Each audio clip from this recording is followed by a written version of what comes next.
We have 4 attendees for tonight. Hi, thank you for joining yung mga nasa Zoom ngayon. Thank you, guys.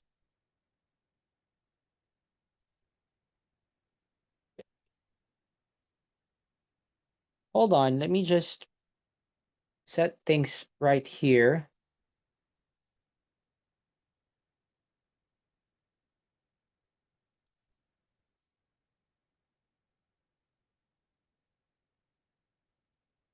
Close ko na to. And there you go. So how is everybody doing? Yung mga nasa Zoom ngayon, guys, you can turn on your mic before we start. I want to see a message. If you're doing good and great today, please type yes. Joseph Angeles, Mark Jonex Latina, John Adrian Borges, and Chloe Gomez. Guys, can you type yes if you're doing good today and you wanted to be part of this webinar tonight? Type yes, please. Come on, let's go. We're gonna allow you to talk, guys. Yun. So I can see you. Yun, yes. Thank you.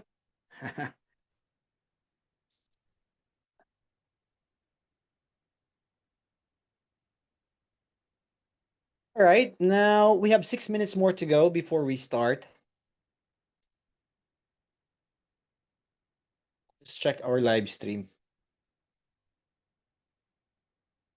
So how is everybody doing down sa Facebook? Thank you for being with us tonight. And of course, last night again, as what I've said, thank you for joining the webinar. I mean, yeah, the opportunities that I've shared. So sa mga gustong matuto and malaman yung shinare ko, just stay tuned after nito kasi ipapakita ko naman kung paano talaga ako mag-place ng mga positions and how I take advantage on the Manara and of course those expert traders na um, parte ng e-economy. Let me share my screen before we start. There. I don't know why it's too hot right now. I'm sweating. Really sweating.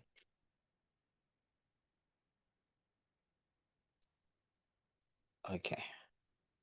Chloe, John, Adrian, Joseph, Mark, thank you for attending tonight. Good evening. Are you giving a certificate for those who attended the webinar for their presence tonight? We do not give any certificate, but if you'd like, Chloe, ito po, we have sa IronFX po, meron po tayong academy. You can open up an account, no? Bibigay ko yung link if you like. Sign up an account and you can, let me just shut it to you. Lang ha.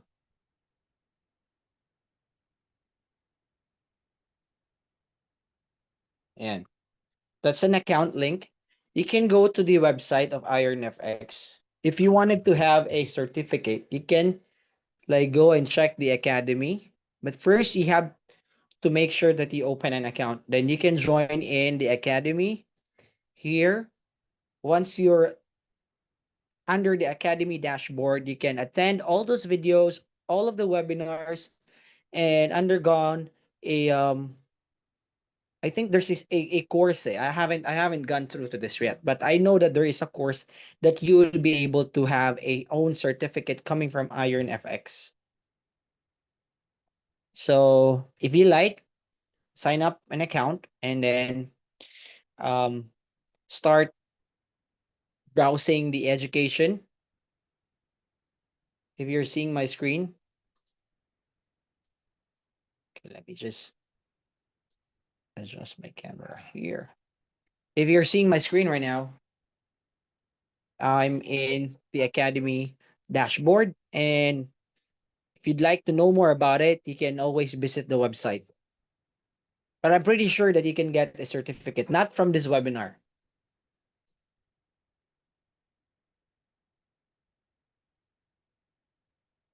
Oh, don't worry. Probably next month, no? Ang plano ko, if I will be having a webinar, I'll be giving um people that would like to sign up and create an account under IronFX. I'll be giving you a shirt, guys, a t-shirt, and probably a mug, no? And for those who will be joining the webinar as well. So first 5 or first 10 yung sasali or nasa webinar, first nakapag-login, probably next month because this month is already been scheduled na eh. So next month I will be preparing some topic and I might be giving away some merch, no? So though it's okay, shipping can be taken care of. So let's go. It's already 7:28 and we can go ahead and proceed with our webinar tonight. If you're ready, let me know. Type yes. Please type yes kung gusto niyo nang makinig and we can go ahead and start. All right. So for tonight, I'll be sharing you about how the news drives the market, no? Paano ba dinadrive yung market pag may mga news? Kasi importante ba siya or does it relate to forex trading when it comes to technical analysis, yung structure ng market, yung mga ganong inputs, no? Does it really important and essential for me as a trader to what? To check on this, no?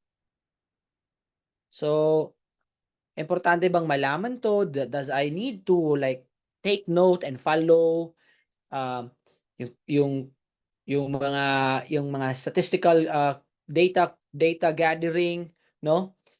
I don't want to mention some of those really high degree words and terms, but let's just make things simple tonight.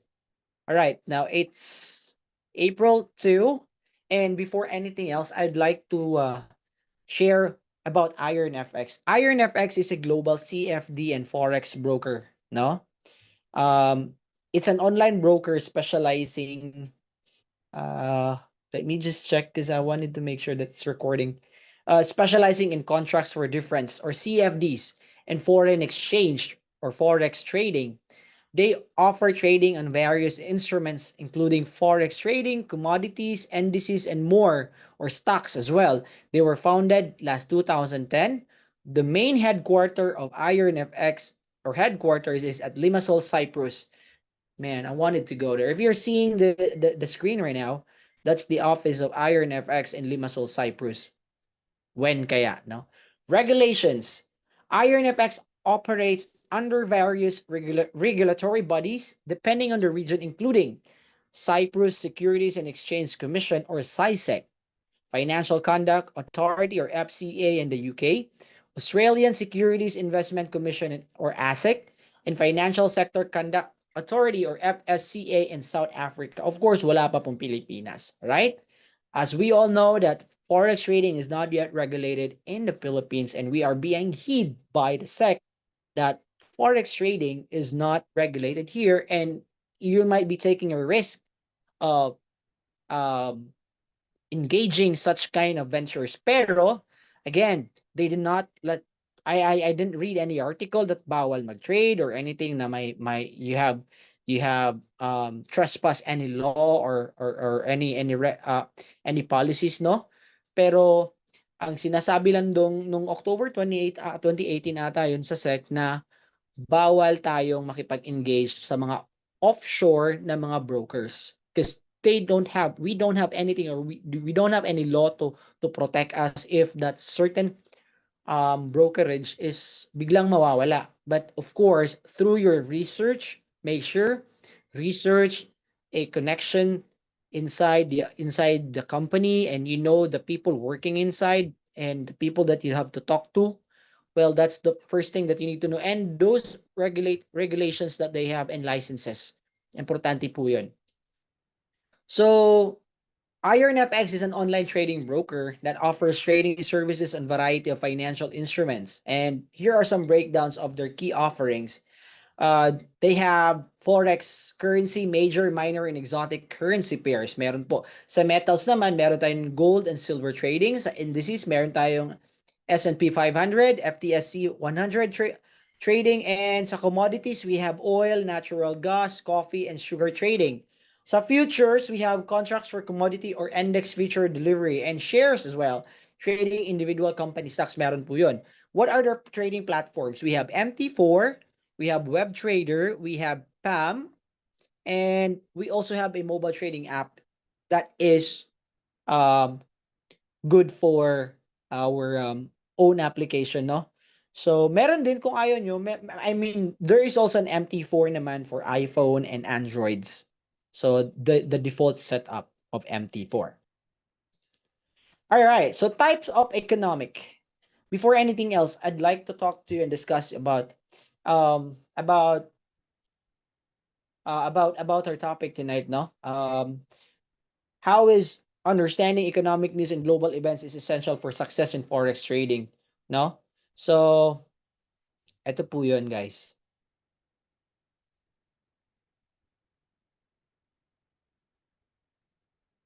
Imagine sa forex market, it's a very wide and big forex market. It's wide as giant as an ocean, no? And the currencies are the boats. Kung titingnan natin yung Pacific Ocean, yung Atlantic, kahit sa karami-raming barko, um, there is what they call a certain, ang tawag din sa mga barko? There's a certain route, no, na sinusunod nila. And of course, they also understand that they have to make sure that they know the current exact weather condition, the wind, where gonna be the wind is blowing, no? It's so yung economic news dito is parang siya yung wind na nagbo-blow kung saan papunta yung mga barko or saan papunta yung price ng market. Now, just like a strong wind can rock a boat and change its course. So anything that is going on right now, kung titingnan natin sa price chart natin, anything that is going on right now and anything that is moving in forex, sa mapa forex man or mapa stocks man, this is a being driven or driven by the economic news, and it can change prices and direction on the entire market if there is a news or an impact or any events that can affect economy, and then that news will come in, no? Papasok yun. So let's break it down. For example, um understanding more about this, no? Kasi ang nakaganda dito, if you're a smart trader, yung edge mo dito, economic understanding is not just about knowing what happened, but you are able to have a high chance of probability understanding how the market will react. Those who can read the news and anticipate the waves of changes will have a huge advantage in the forex world. For example na lang ng gold. Mamaya, papasok tayo doon. So, eto po yun, guys. I would like to make sure that ma-emphasize ko dito yung how does the news will influences the currency prices and the market reaction. Ito yung gusto kong ma-explain din dito, and paano ba yung mga news and what are those news that we need to observe. And I would like to make sure that I can explain and deliver how the economic and global events is essential for success in forex trading. So these are the economic indicators that we need to understand and we need to know. Number one, the types of economic news. No, economic indicators. Number one, key statistics that measures health of an economy. Example dito yung GDP. Yung GDP. Right? What is GDP? Gross domestic product. Next is unemployment rate and inflation, or CPI. This is one of the economic, and these are the economic indicators that we need to understand, and we need to know what are the meaning and how they impact the how they impact in the forex market. Isa po 'yan sa mga dapat nating tingnan. Next to that is the central bank announcement. Minsan sa isang buwan or sa isang taon, yung sa Fed, no, Federal um yung Central Bank ng America, they have 8 meetings, and they are the one who announce or decide the interest rate or the monetary policy statements or any kind of speeches or speak by bank officials. For example, si Powell, twice na siyang nagsalita. Twice na ba? Ang daming beses siya nagsalita. Pero there are 8 regular schedules every year for FOMC or coming from the Central Bank of America, which dictates how the monetary policy statements will proceed for the next few months or quarters within the year, or before the year will end, they have set up some preparation for the incoming years, no? Next to that is example pala, central bank, Federal Reserve interest rate hikes and could strengthen the US dollar. Yeah. Right now, because of the high interest rates, we can see that the US dollar is going strong. But I'm pretty sure that people are also having problem and challenges because of the high inflation. Geopolitical events, elections, war, natural disasters, trade tensions. Example, Russia invasion during nag-invade si Russia sa Ukraine. It caused energy and commodity price volatility, especially sa may Europe area. London, let's just say London, no? Other major reports, employment figures, manufacturing data, and retail sales, no? Dito, importante din alam natin yung employment figures, yung manufacturing data, and retail sales because these are components or these are things that affect or factors that affect the economy of a certain country. So we have to make sure that we know that and we understand when are they going to be going to be released, kailan sila mag-impact kasi may mga certain schedules there are repetitive schedules po ang ginagawa sa mga economic news. Every month, lumalabas po yan. May quarterly, may monthly, and may yearly silang mga datang sinusunod. Alright, next slide. Key vital signs of an economy. No? Economic indicators, key statistics that measures the health of an economy. So let's go ahead and check this. Number 1, economic indicator ng what? Key vital signs of an economy. Growth indicators such as GDP serve as markers of economic expansion. Okay. Gusto nating palaliman yan. I want you to make sure to visit the following website that I'm gonna be sharing here to you guys. Number 1 will be what? Itong website na to, it can really help you understand those terms that I mentioned here. I wanted to like stipulate it more, but there will be a lot of things that gonna be tackled tonight. Pero I want you to take note of this and make sure to go and check this under Investopedia. You can just like go ahead and check it here. GDP. Yan, sabihin natin. Yun. Investopedia, credit to Investopedia, no? So they can provide you some details and information about all of those economic terms and terminology, right? So don't forget to visit Investopedia. Employment indicators exemplified by the unemployment rate indicate the health of the job market. Isa po din yung kung gaano karami ang employed or unemployed, it will also affect the economy of a country. Inflation indicators like the Consumer Price Index or CPI monitor changes in prices. For example, guys, this month of April, this week, sabihin natin this week, I am pretty sure that it's non-farm. And we are going to be understanding and seeing that there is an employment change and an unemployment rate that will be released by US. And on Wednesday, yung lalabas na unemployment, this is ADP non-farm. It's a private sector or this data is being gathered by from coming from a private sector, no? Pero yung sa Friday will be coming from the government. And of course, meron din palang talk dito si Fed Chair Powell. May speak siya. So it's a central bank news. All right, on Thursday, that's around 12 midnight. Yeah, that will be 12 midnight. Pero yung non-farm this week, Wednesday pa lang is meron na tayong makikita dito kung gaano kalaki dito. Probably it will be more bigger on Friday, or kung maliit ang sa Wednesday, ganun din pa ang Friday. So you can check that under that website, forexfactory.com. So, we were leading indicator forecast future economic trends and lagging indicators validate historical trends. Okay, when you say leading indicators forecast future economic trends, those things that I have mentioned, yung GDP, sa employment, inflations, manufacturing, even the real estate sector, no?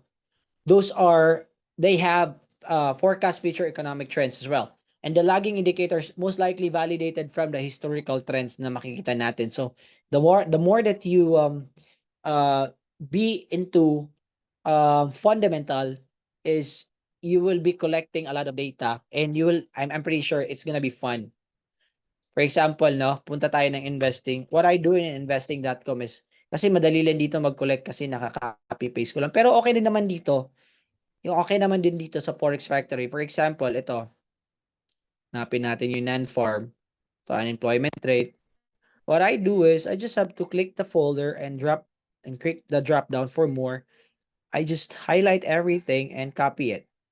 Paste it on an Excel sheet so I have data and I can like create a graph on my Excel sheet to understand how does it move, and I also cross check it on my charts kung mataas or mababa, paano ba gumalaw o paano ba mag-react yung certain currency, or because this is an employment rate coming from USD, so I always make sure that I check USD, US or any currency pairs that are paired with USD and gold as well.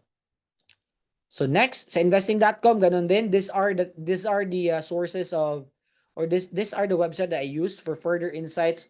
No, I use this in for further insight on these economic indicators. You may refer to the scheduled news updates available at forexfactory.com, or what? Or you can go under investing.com. Sa Forex Factory, pwede nyo pong i-filter dito kung anong mga kind of news ang gusto nyo makita, anong kind of currency, and of course, the date and the time as well. So, ang akin lang din, I suggest that if you do filter, don't forget to change the time. Na natin to. Always set it to +8. Kasi para alam natin yung when exactly, para exact the same time yung makikita natin. So for example, tonight it's 10 p.m. Jolt openings, my Jolt openings, job openings. So this is also an important news, especially if it's labeled as red folder, meaning it's a high impact news. So importanteng mapaghandaan natin, or you can go out from the market as of now. Don't trade, wait for everything that will be released dito sa index news or dashboard. Makikita natin dito lahat ng mga news na resulted that is listed under the calendar. The same with investing.com. You have to go and check the news, either of the currency or pairs that you'd like to trade to. Next, central banks, the big players in Forex. Okay. So central banks, such as the US Federal Reserve and the European Central Bank, play a pivotal role as economic overseers. And they really influence the money supply and borrowing cost, no? Etong mga to, grabe to eh. They employ various tools including adjusting rates, interest rates, modifying monetary policy, delivering speeches to provide insights into upcoming regulatory actions. Kung sino ang naka-ano sa inyo nung the past week, around first week of March and last week of February, na si Powell nagsalita doon sa Congress. And any kind of statement na nire-release niya, and then last FOMC, it really how did the gold reacted? Talagang boom, boom, boom, boom. Aside from that geopolitical cost, mamaya sa i-explain natin. Pero kung natatandaan nyo, the reason why gold really going up because people are hiding, because gold is a safe haven eh. They're bringing in their investments under gold to be safe, as gold is used to hedge inflation, no? So ang significance dito for forex traders is if there's a change of interest rates and the policy will be announced and the indications from central bank institutions can trigger notable fluctuations in currency valuations. Discerning forex traders diligently monitor communication from central bank in order to what? Importante alam natin 'to, may mga schedule 'yan, as what I've said doon sa Forex Factory makikita natin 'yan. We can predict currency movements or the probability of understanding where the currency movements will be going. A rise in interest rates can enhance a currency attractiveness. The more that mataas yung interest rate ng isang bansa, the better that the attraction of that currency, no? When you say attractiveness, investors are going to be flocking into that. No, a lot of investments are coming in. Pero, of course, there's a balance, and we have to understand that more. Refined trading strategies, warning from central bank and concerning inflation may necessitate a re-evaluation of currency trading decisions. Example, for instance, an increase in interest rates by Federal Reserve could bolster the value of the US dollar, which is nakikita naman natin ngayon, it's ongoing. Wait, I have a message here. All right, thank you. So, ganun ang nangyayari. Next to that, another key indicators, geopolitical events when the world shake up things or world shake things up. For example, now what is geopolitical events? These are events occurring within or between countries have potential to disrupt economies and create uncertainty in a financial market, much like powerful storms affecting forex trading. Here's a breakdown of how this, okay, ano ba yung mga geopolitical event? For example, election. If there's an ongoing election, new leaders can bring about changes in economic policies, influencing trade, investment, and consequently in nation's currency value. Look at what is going on also with the DXY or US dollar right now. As we can see, I don't know, the DXY is going up, the gold is also going up, which is it should go and operates on the same on an opposite way, no? Pero hindi eh. And of course, adding to the election, coming yung election ng US, plus the geopolitical, I mean, the wars and the conflict, which is part of geopolitical events. War and conflicts. Instability caused by conflict can disrupt supply chains, harm economies, and prompt investors to seek refuge in safe haven currencies like the US dollar, Japanese yen. I don't think so. Maybe because yeah, US can be considered US dollar, but sometimes most people choose to go gold, and I can also see some people are right now doing Bitcoin. Kung natatandaan nyo, nung pumutok yung gera ng Russia at saka Ukraine, tumaas yung gold, bumaba yung DXY.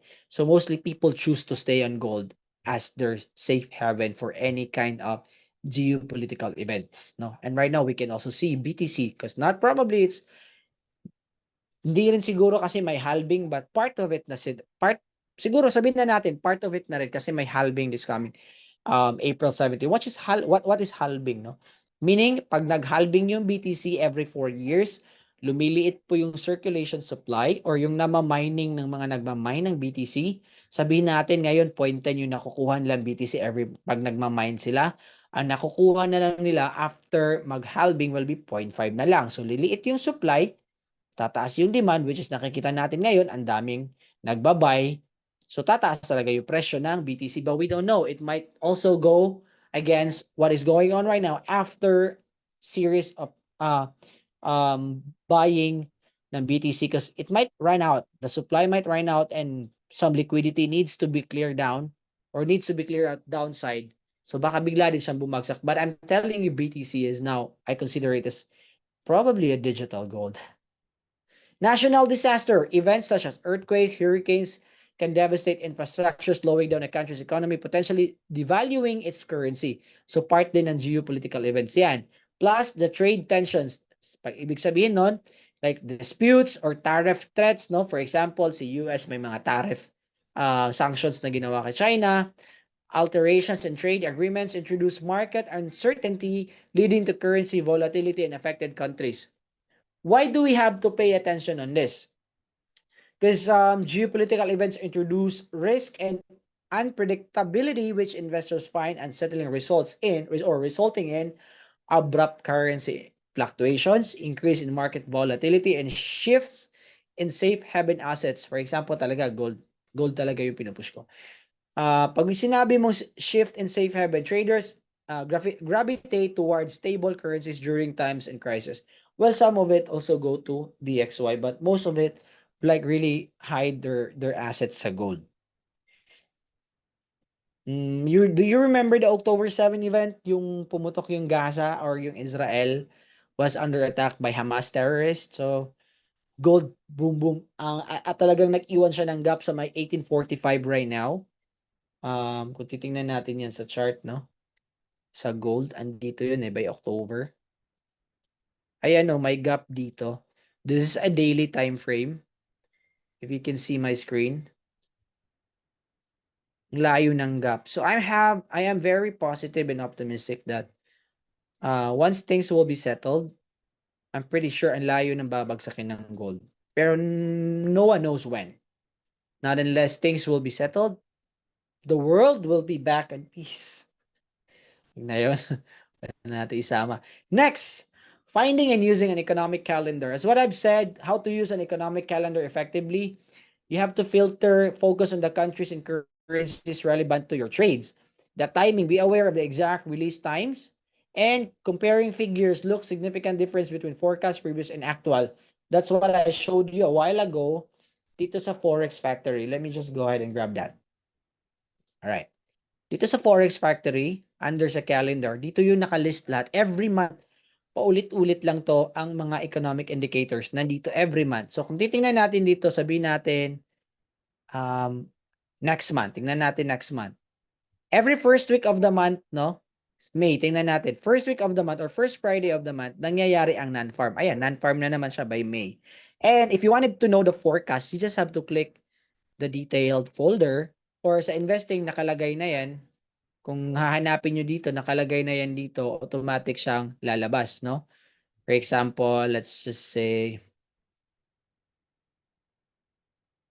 ayan, ay wala, economic events or news.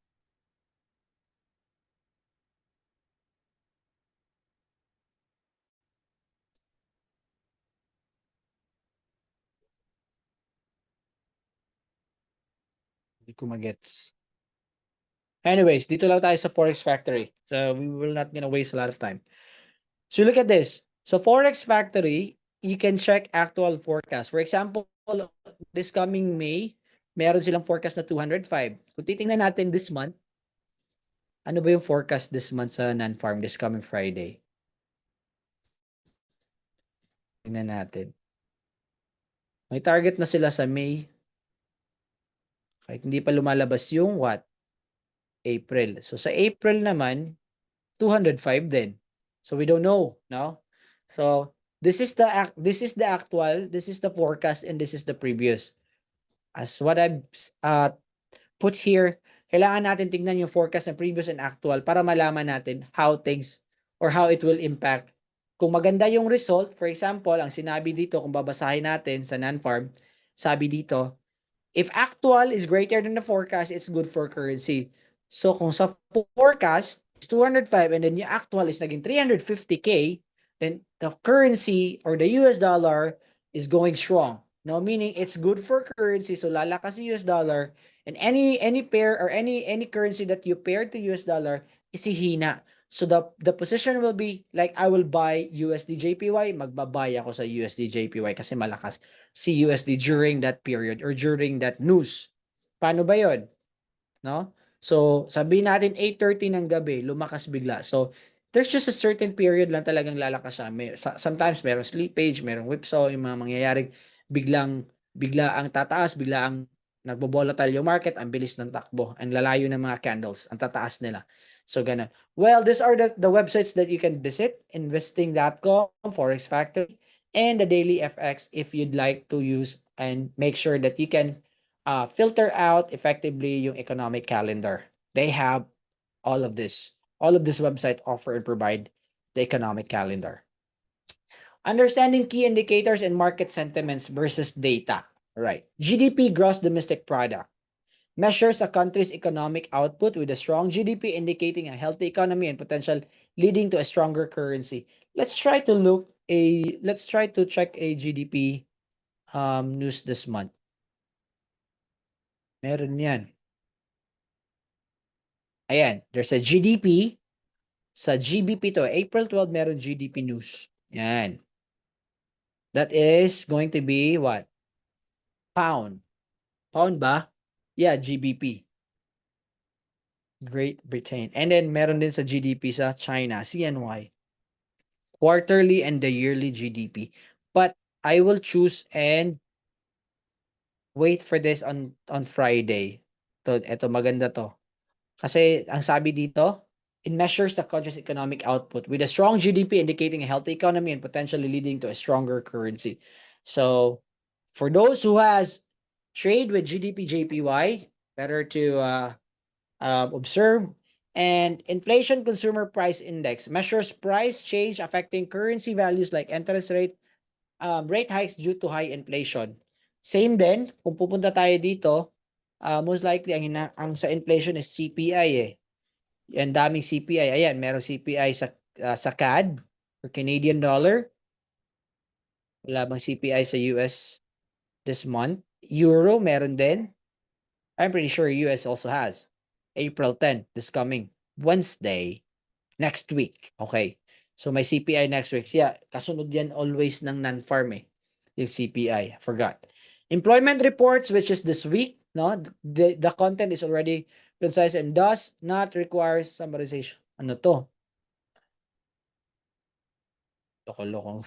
Hindi ko nakita to. Anyways, employment reports, yung unemployment saka employment reports is a big factor also how the economy will be moving or how the economic market will be impacted. Interest rates. Central banks set interest rates, impacting borrowing costs and currency appeal. Higher rates can attract investor, boosting demand for the currency. And market sentiment. This is also very important. Market sentiment refers to traders' overall mood, bullish or bearish. For instance, economic downturn news can create bearish sentiments, prompting investor to seek safe haven currency. Guys, sa mga website na binigay ko, merong mga sentiments dito. Like, you can go ahead and check the market. You can either, for example, this one, eto, positions for euro. Ayan, these are the traders. Blue means buying, selling means, yung red naman means selling. So, euro USD are for buying. No? Ang daming buyers, 65%, 85%. Tapos, maliit lang yung sentiment ng mga seller side. So, and look at IronFX is also one of the endorsed broker of forexfactory.com. So, nakikita nyo gumagalaw yan si IronFX. So, what else? When it comes to sentiments, you can always check websites na nagbibigay din ng mga sentiments. FX Street is one of the website that I also followed before. No? And of course, I also check COT, Commitment of Traders. Economic data. In a country's economy, positive GDP figures can strengthen a currency even amidst negative sentiment. Economic data. In a country's economy, a positive GDP, yung gross domestic product, can really strengthen a currency even amidst negative sentiment. So talagang malaking impact yung GDP. So here comes the GDP of GBP next week. The interplay. Ay, wala to. Sorry guys ha. All right, let's just review and adjust. News can shape sentiment, but it is important to understand how sentiment sometimes reacts to even hint of a news before actual data is out. Ingat-ingat din tayo, maraming mga speculators na nagbibigay ng mga hype na mga news and the way that they explain the news just to hype you. Careful tayo doon. So I also use Twitter to follow and be more updated. Like for example, financial juice, dial sa Bloomberg, ano pa yun? There are three sources that I follow on Twitter eh.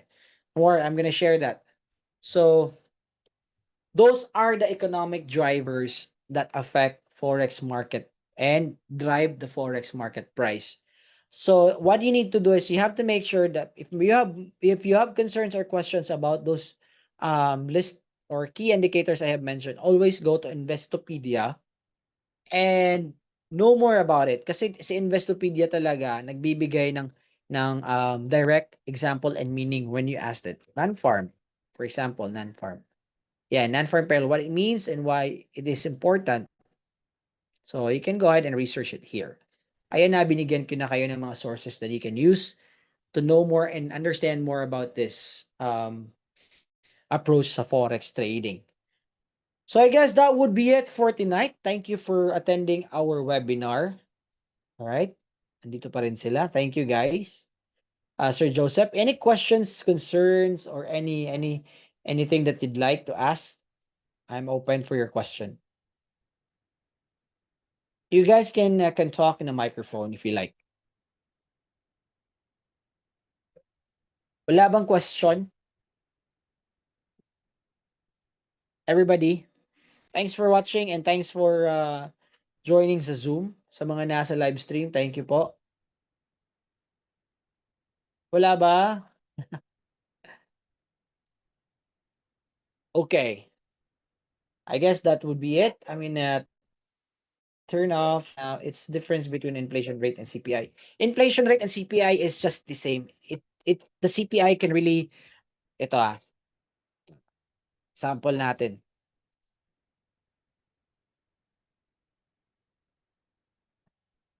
para makuha natin ang meaning ni CPI. I like the question, John. Thank you. Okay. Consumer Price Index. What is and how it is used? So the Consumer Price Index measure the monthly change prices paid by the US consumer. Calculates the CPI as the weighted average of the prices basket of goods service representative. The CPI, ito, Consumer Price Index keys.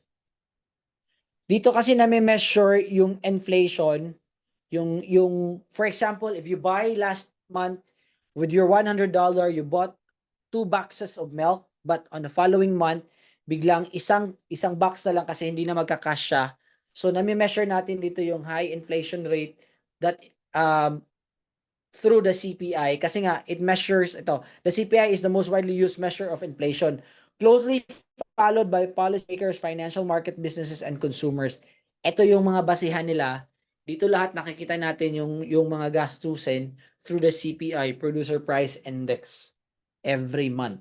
So wala silang pagkakaiba. Diyan, ito yung kumbaga gauge nila sa inflation rate. If you want to know more about this, go and check Investopedia para mas ma-explain. And I want you to be more, you have your own time reading this. All right. Okay. There you go. Sir John Adrian Burgess, any questions pa?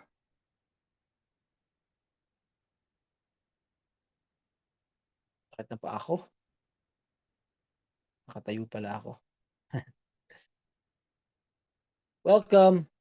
Don't forget to use the link that I send you, okay? And I'm gonna turn off the recording because I'm gonna share you something, guys.